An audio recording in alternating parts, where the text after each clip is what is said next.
Hello friends, எல்லாரும் எப்படி இருக்கீங்க? இன்னைக்கு நம்ம வீடியோவில் இட்லி தோசைக்கு தொட்டுக்கிறதுக்கு சைட் டிஷ்ஷாக ரொம்பவே சூப்பரான ஒரு ரெசிபி தான் நம்ம பார்க்க போகிறோம்.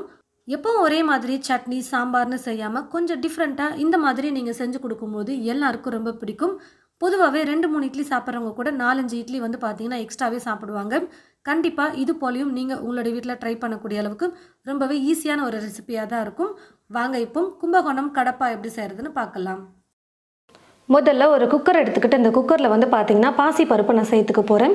100 கிராம் அளவுக்கு பாசிப்பருப்பை தண்ணியில் நல்லா ஒரு 2-3 முறை நல்லா கழுவி தண்ணி இல்லாமல் வடித்து எடுத்து வச்சுருக்கேன். இந்த பாசிப்பருப்பை குக்கரில் சேர்த்துட்டு இது கூடவே உருளைக்கிழங்கையும் சேர்த்து வேக வச்சுக்க போகிறேன்.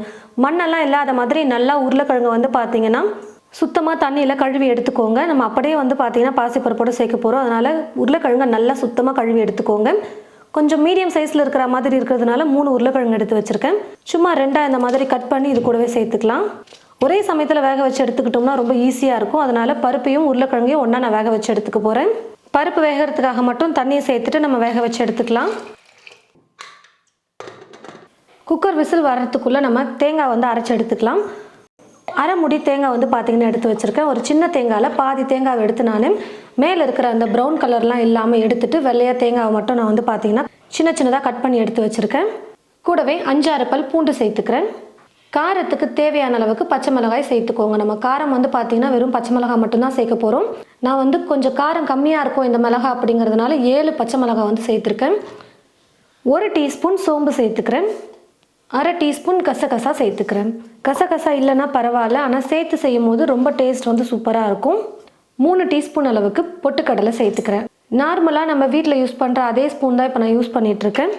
இப்போ இந்த எல்லா பொருளையும் தண்ணி சேர்த்து நல்லா நைஸாக வந்து பார்த்திங்கன்னா அரைச்சி எடுத்துக்கலாம். தண்ணி சேர்த்து நல்லா நைஸாக தேங்காய் வந்து பார்த்திங்கன்னா அரைச்சி எடுத்துக்கிட்டேன். ஸ்டவ்வை பற்ற வச்சுக்கிட்டு ஸ்டவ் மேலே ஒரு கடாய் வச்சுட்டு கடாய் நல்லா சூடு இருந்ததும் தேவையான அளவுக்கு எண்ணெய் சேர்த்துக்கிறேன்.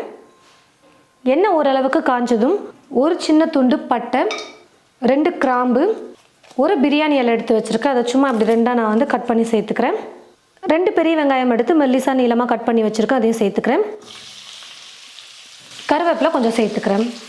நான் எல்லா பச்சை மிளகாவையும் மசாலா அரைக்கும் போதே நான் வந்து பார்த்தீங்கன்னா காரத்துக்கு தேவையான அளவுக்கு சேர்த்துக்கிட்டேன். அதனால் இப்போ நான் பச்சை மிளகா சேர்க்கலை.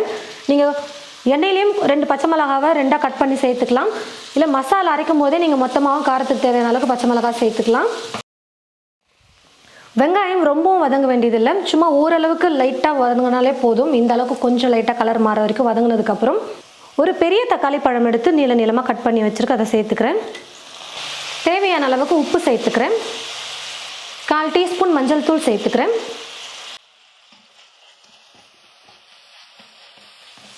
தக்காளி சேர்த்துருந்த மஞ்சளோடைய பச்சை மணம் எல்லாமே நல்லா போயிட்டு நல்லா வதங்கி வந்துருச்சு.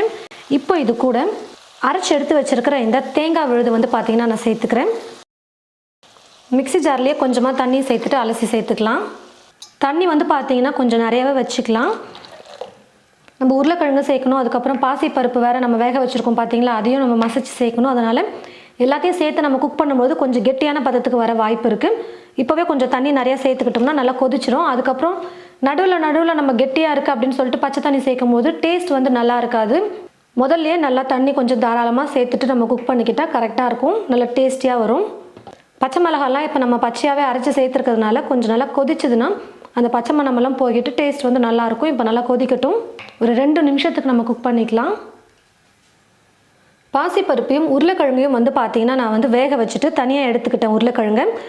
உருளைக்கிழங்கு மேலே இருக்கிற தோலை எடுத்துகிட்டு இப்போ வச்சுருக்கேன். நீங்கள் சின்ன சின்னதாக கட் பண்ணிக்கலாம். அப்படி இல்லைனா பூரி மசாலாவுக்கு எப்படி நம்ம உருளைக்கிழங்கை உதிர்த்து எடுப்போமோ அந்த மாதிரி நீங்கள் இந்த மாதிரி கையிலே வந்து பார்த்தீங்கன்னா கொஞ்சம் உதிர்த்து எடுத்துக்கோங்க. 2-3 நிமிஷத்துக்கு நல்லா வந்து பார்த்தீங்கன்னா நான் வந்து கொதிக்க வச்சு எடுத்துக்கிட்டேன். தீ ஃபுல்லாக வச்சுட்டு நல்லா ஒரு 2-3 நிமிஷத்துக்கு குக் பண்ணதுக்கப்புறமா உருளைக்கிழங்கை வந்து பார்த்தீங்கன்னா கொஞ்சம் சின்ன சின்னதாக மசிச்சு எடுத்து வச்சுருக்கேன், அதை சேர்த்துக்கிறேன். உருளைக்கிழங்கை சேர்த்துட்டு நல்லா கலந்து கொடுத்ததுக்கப்புறம் வேக வச்சு எடுத்து வச்சுருக்கிற இந்த பாசிப்பருப்பையும் சேர்த்துக்கிறேன். நல்லா நைஸாக வந்து பார்த்திங்கன்னா குழைய வேக வச்சுட்டு நல்லா நைஸாக இருக்கிற மாதிரி மசிச்சு சேர்த்துக்கோங்க. இப்போ வந்து பார்த்திங்கன்னா கரெக்டான கன்சிஸ்டன்சியில் இருக்குது.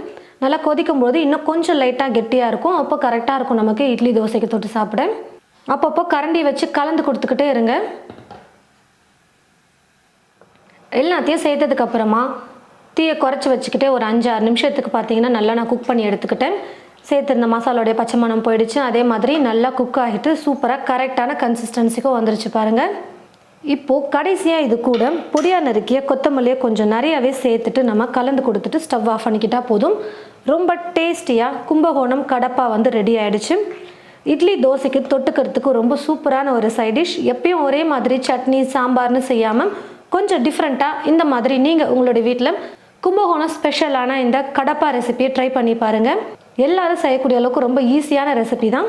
ரொம்ப டேஸ்டியாக சூப்பராக ட்ரை பண்ணி பார்த்துட்டு எப்படி இருக்குன்னு சொல்லிட்டு மறக்காமல் கமெண்ட் பாக்ஸில் வந்து கமெண்ட் பண்ணுங்கள். இந்த வீடியோவை மற்றவங்களுக்கும் ஷேர் பண்ணுங்கள். இது போல் நிறைய ரெசிபிஸ் பார்க்க தமிழ் ஃபுட் மசாலா சேனலை மறக்காமல் சப்ஸ்கிரைப் பண்ணிக்கோங்க. கூடவே பக்கத்தில் இருக்கிற பெல் ஐக்கானை கிளிக் பண்ண மறந்துடாதீங்க. தேங்க்யூ.